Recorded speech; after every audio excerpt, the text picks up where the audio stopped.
સ્વાગત છે તમારું નવા બ્લોગમાં. અને આજે તમને હું દેખાડીશ કે 2 મિનિટમાં ઈડલી પણ એને બની શકે. 2 મિનિટમાં તમે મેગી તો બનતા જોઈ છે, પણ ઈડલી પણ એને લાઈવ તમે બનાવી શકો.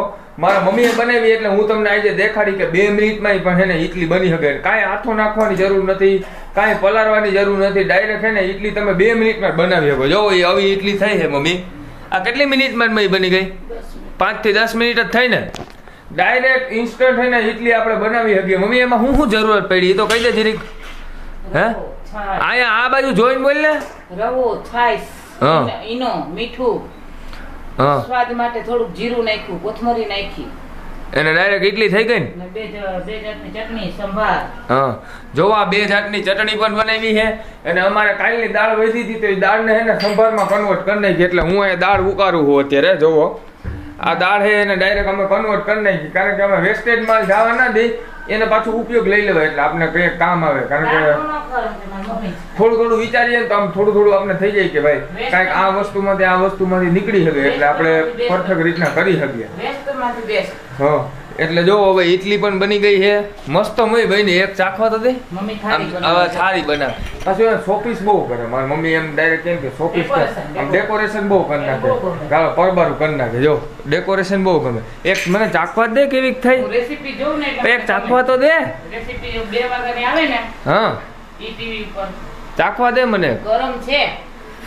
ગરમ છે મિત્રો જોઈ લ્યો ઈડલી છે આ તમે જોઈ શકો છો. આમ પોચી જુઓ ખાલી, મેં ગરમ છે આમ જુઓ ખાલી, તમે પોચી જુઓ.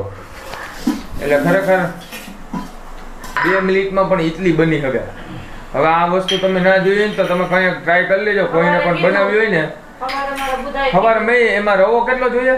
20 રૂપિયા જેટલો રવો જોઈએ. રવામાં ઈનો કેટલો નાખવાનો? 20 રૂપિયાનો રવો તો એમાંથી 15-20 ઇડલી થઈ. 20 રૂપિયા રવામાંથી 15-20 ઇડલી. તો 15-20 ઇડલીમાં તો ને આપણે ધરાય જ જવાના છીએ.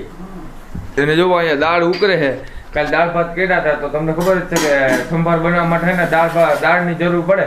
તો દાળ ઉકળે તો એનો બનાવી નાખીશું સંભાર. એટલે વેસ્ટમાંથી બેસ્ટ વસ્તુ પરબારી થઈ ગઈ અમારે.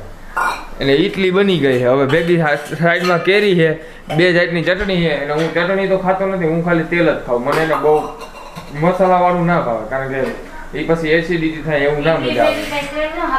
હે પણ તેલ મને ઈડલી ભેગું હોય ને તેલ જ ભાવે. એ જો તમને ઠરે ને એટલે ઈડલી તમને દેખાડું કે કેટલી ઈડલી જો ખાલી હું એક હાથે જ તોડું છું અત્યારે. આમ જો ખાલી કેટલી પોચી બની ની. હા જો જો સ્વાદ મસ્ત છે. એટલે 2 મિનિટ 5 થી 10 મિનિટમાં ઈડલી બની જાય. અહીંયા અત્યારે ઇન્સ્ટન્ટ ઈડલી બની જાય. જો હવે આ આથો છે, ખીરું નાખશે.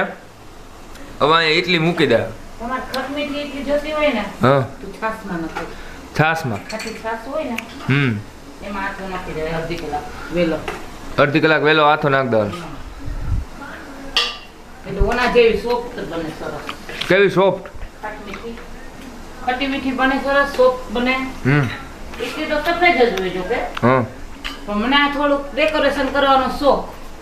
હા હોય છે તો વાઈટ કરવી તારે કે નસો મસાલો નાખવો. એક છે ને એક ડીશ વાઈટ કર. આમાં કઈ હોય નહીં, પછી જીરું નાખવું છે? ના જીરું નહીં, થોડું જ નાખજો. એટલે આ નવું ટ્રાય માર્યા રાખે. અમે યુટ્યુબમાં જોઈને શીખા. કારણ કે પેલા તો અમે આથો નાખવા, તમને ખબર જ છે કે આપણે ઈડલી બનાવીએ તો પેલા 1 દી અગાઉ આથો નાખ દેવો પડે, પછી આથાને પકાવવા દેવો પડે અને રાખવો પડે. ચોખાની રોટલી હોય. આ રવાનો રોટલી પણ એક ફેરી ટ્રાય કરજો તમે, ખરેખર બહુ મજા આવી છે ખાવાની. અને તાત્કાલિક અને સારામાં સારી વસ્તુ બની જાય તો એના જેવું બેસ્ટ ક્યાંય નથી. હવે જો અત્યારે અમારી દાળ પાકી ગઈ છે.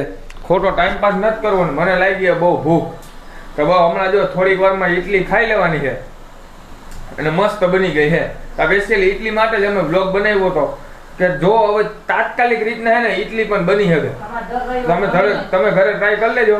કાંક દર રવિવારે અમે નવું કરતા હોય કે ભાઈ આ આઈડિયો કરીએ ને આ આઈડિયો મારે જીવનમાં કાંઈક ને કાંઈક એને ધોકો મારીએ ને તો કાંઈક ને કાંઈક તો આવડી જાય. ન આવડે તો શીખી જાય. ફરક પડે. તો મિત્રો તમને આ બ્લોગ કેવો લાગ્યો કોમેન્ટમાં જરૂર બતાવજો. ચેનલ પર નવો હોય તો સબસ્ક્રાઇબનું બટન જરૂરથી દબાવી દેજો. અમે મળીએ આવા નવા બ્લોગમાં.